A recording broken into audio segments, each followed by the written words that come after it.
Hey, welcome to Un-Nameable, where the content is unique and the laughs always happen. I'm Nathan Schubert, and here's my less famous co-host, Alana Hopper. Thanks, Nathan. Since this is our pilot, we figured that it's important to tell you what we're all about. Un-Nameable is an anthology show designed to help produce and showcase ideas for media studies students, regardless of their specializations or program.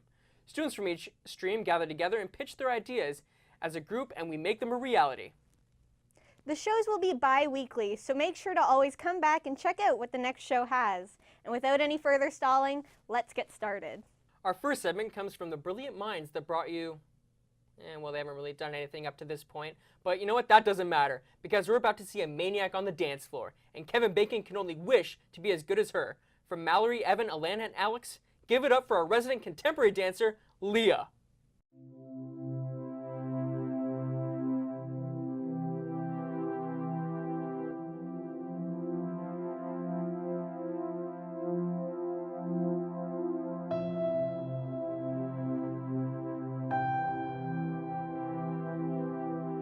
My name is Leah Skrlj. I have been dancing since the age of 4. I am trained in contemporary, modern, ballet, hip hop, and jazz. My favorite style is contemporary because I feel like that's the one style that personally for me, I can kind of let my emotions go, and it's a super raw feeling for myself and the audience. So originally coming from an art school, I went to Cawthron Park in the dance program.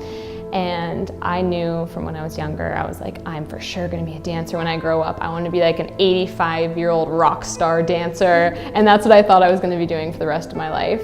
And things definitely shifted when I did more research into it. It's a really hard business to get into. And I made the decision that I didn't want to make my passion my career. And to still have dance on the side at Guelph-Humber and Humber is amazing. It was just try to find, again, that balance of how can I still have dance in my life and then also more of like my full-on hustle of a job, which I found here. I'm in media studies, studying public relations, which I love, and then I still have that portion of dance. Dance, school, and work is something that's really challenging to balance. I'm working full-time at Lululemon Athletica, which is amazing. It's the best job. And with school full-time, work full-time, it's hard to keep that balance of dance, but when I heard that there was the Humber Dance Company, I knew that I wanted to be involved in that just to have dance still a part of my life. So we practice every single Tuesday. So it's a crazy day. So I work in the morning and then classes right after that. And then I practice for 3 hours with the Humber Dance Company, and then we have an end of the year showcase. When it's such a passion of yours, it doesn't feel like it's taking away from your time. It almost feels like it's giving you more time in your day because you're releasing that like passion and energy and raw emotion. And for me, it never felt like, oh, like I don't have enough time in a day because I'm at dance. It was always, oh, I have 5 hours that I can contribute to dance. So whenever I find that I'm really stressed out or like super anxious, I go to dance as my way of like, this is my therapy. And it's incredible how much you're able to let go with like the music and the movements that you can create. And that's why I love improv so much. My life without dance would be incomplete. And I would always feel like something was missing. I couldn't even imagine what it would be like. I think I would have so many emotions bottled up, unable to be expressed. Next up, we have a sketch titled Films and Feng Shui, written by our very own Benjamin Epple, and starring Alex and Julian. It's a pretty accurate representation of how it feels to talk to a theater kid.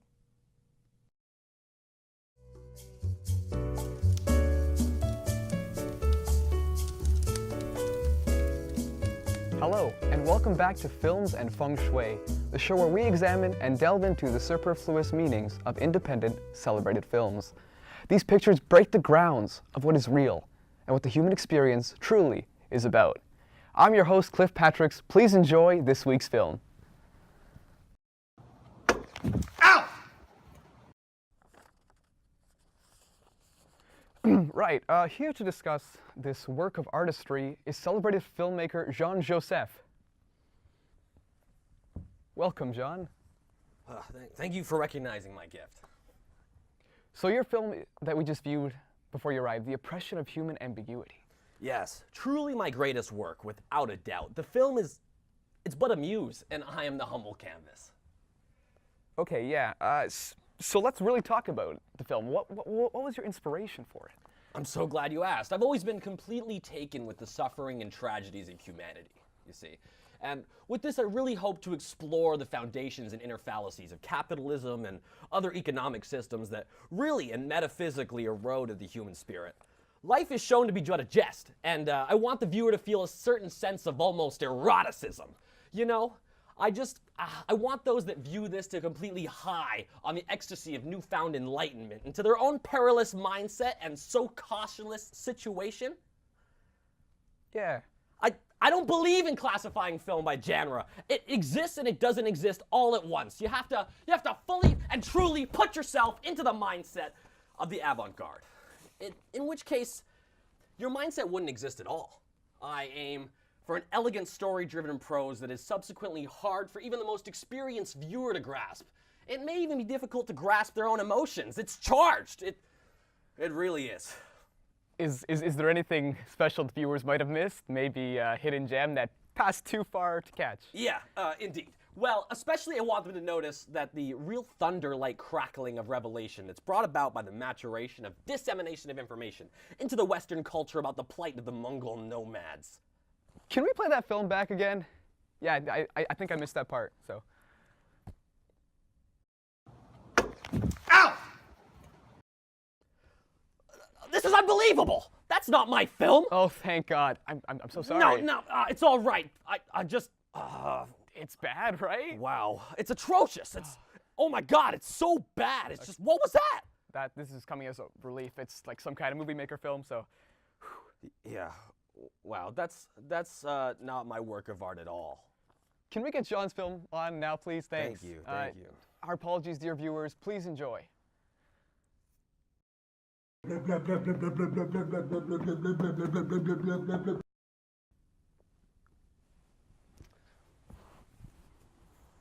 John, that was beautiful. Yeah, thank you. That was a masterpiece. I know. Oh my God. Yeah. Yeah, I know. Whew.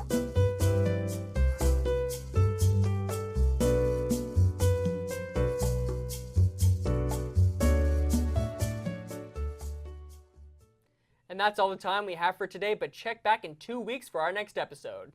And if you have any ideas that you want to pitch to us or just want to learn how you can get involved with Un-Nameable, drop in on one of our writers' meetings. They're every Tuesday at 4:10 in the Ignite room across from the GH Cafe. This has been Nathan Schubert. And I'm Alana Hopper. See you next time.